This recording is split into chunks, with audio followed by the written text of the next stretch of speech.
mesas largas, multicolores, sin contemplarlos, no los olvido, sin cobijarlos en mi camino. Oigo sus pasos hacia el destino de los abrazos que ya imagino. 5 sentidos por 5 hermanos, resultan miles de puños cerrados, millones de ojos que divisamos el día libre que está llegando. 5 sentidos por 5 hermanos, suman millones, multiplicando, restando el odio que les tiraron. Da igual a la hora de reencontrarnos.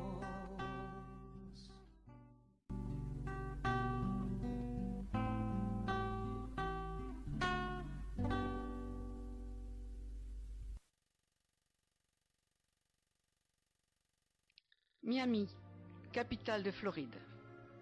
Célèbre dans le monde entier pour ses plages, ses jolies filles, ses experts, ses flics et ses palmiers. Miami, comme on dit à Cuba, de l'autre côté du détroit de Floride, avec l'accent chantant des Caraïbes. Ce même accent qui colore le quartier de Little Havana, du côté de la calle 8, la 8e rue. Little Havana, la petite Havane, a des airs de Cuba avec ses petits restaurants, ses murs peints, ses joueurs de dominos, et même quelques panneaux pour réclamer la liberté pour l'île. On dirait presque Cuba. Presque. À Little Havana, le drapeau américain figure à côté du drapeau cubain, et on y rencontre des visiteurs auxquels on ne s'attend pas forcément. Little Havana, c'est la terre des gusanos, ceux qui vouent une haine farouche à Castro et à la Révolution, ceux qui ont quitté leur patrie après 1959 et la voudraient maintenant à terre. La Floride, c'est la base privilégiée de nombreux groupes paramilitaires d'extrême droite formés par des cubano-américains exilés qui, sous l'égide de la CIA, rêvent de balayer la révolution cubaine. Little Havana, c'est le cœur haineux de Miami. Le décor est planté. La nuit tombe, lentement, paisible. La ville s'endort, une à une, les lumières s'éteignent. Accoudé à la fenêtre de sa maison à Key West, Antonio regarde l'océan qui luit sous la lune et qui bat comme un cœur. Tashi, le chat de la maison, semble avoir décidé de passer la nuit dehors. Demain, c'est samedi, jour de repos, et il ne se rendra pas à Boca Chica, l'aéroport où il travaille. Demain, il emmènera sa compagne faire quelques photos sur le front de mer. Demain. Gerardo range ses crayons. Ça ira pour ce soir. Il a passé plus de temps que prévu avec les excités d'Alpha 66. Demain, il terminera ses caricatures. Il faut bien gagner quelques dollars pour vivre. Demain, il appellera Adriana à la Havane. Ah, Adrianita. Demain. Fernando éteint sa lampe. Il a presque fini de lire un bouquin passionnant sur l'histoire moderne. Demain, il le terminera. Et il téléphonera à Rosa Aurora, à sa femme et à sa mère. Oui, mais demain, il a rendez-vous avec le patron.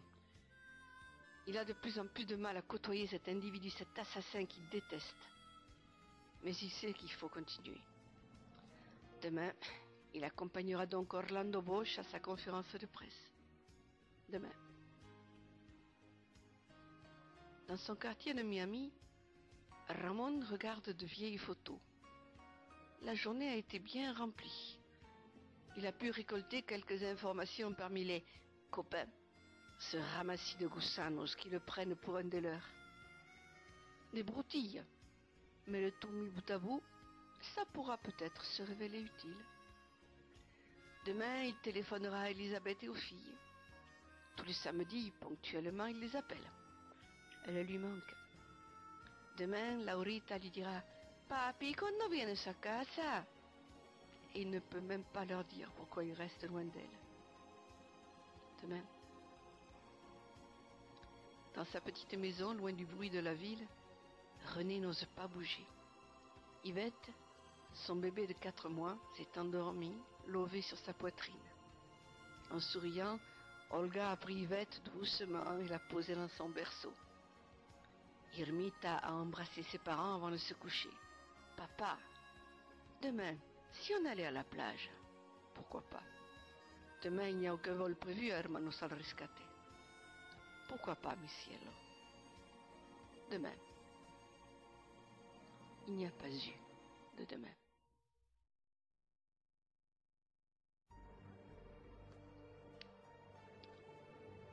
Samedi, 12 septembre 1998, 6 heures du matin. Miami s'éveille doucement. Soudain, le calme du petit matin vole en éclats. Comme dans les séries policières américaines que l'on voit à la télé, une nuée de policiers font irruption chez Antonio, chez Gerardo, chez Fernando, chez Ramon et chez René. « FBI, ouvrez !» La porte s'ouvre. Les 5 hommes sont jetés à terre, menottés et embarqués dans une voiture de police. On ne les reverra pas de sitôt. 17 mois vont s'écouler avant que leur famille puisse les embrasser. À Cuba, les téléscripteurs crépitent.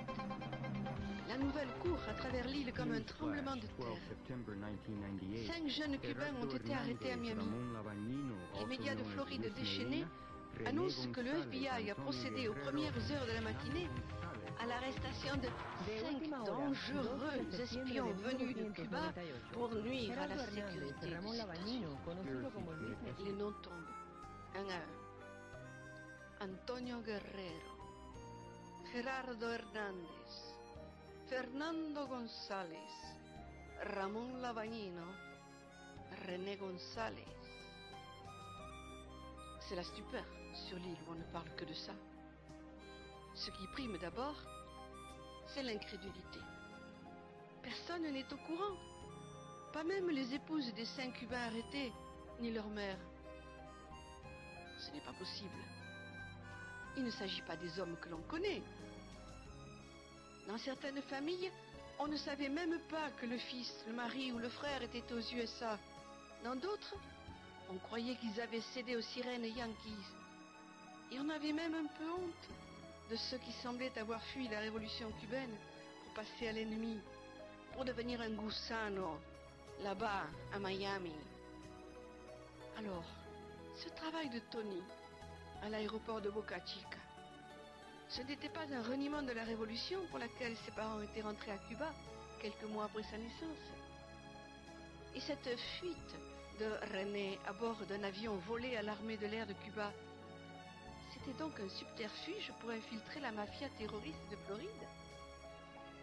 Il faut se rendre à l'évidence. Gerardo, Ramón, Tony, Fernando et René ne sont pas des traîtres, mais des héros. Mirta Rodriguez, la mère de Tony, dira que ce jour-là, elle avait eu le cœur brisé de savoir son garçon en prison, mais que, en même temps, elle avait ressenti un intense bonheur car elle avait retrouvé le fils qu'elle croyait perdu. Un sentiment commun pour toutes les familles. Pour tous va commencer une interminable attente avant de revoir ceux qui ont accepté tous les sacrifices pour protéger leur patrie, Cuba. Pour ceux que désormais on va appeler les Miami 5, les 5 de Miami, commencent 17 longs mois dans des cellules d'isolement. El Hueco, le mitard.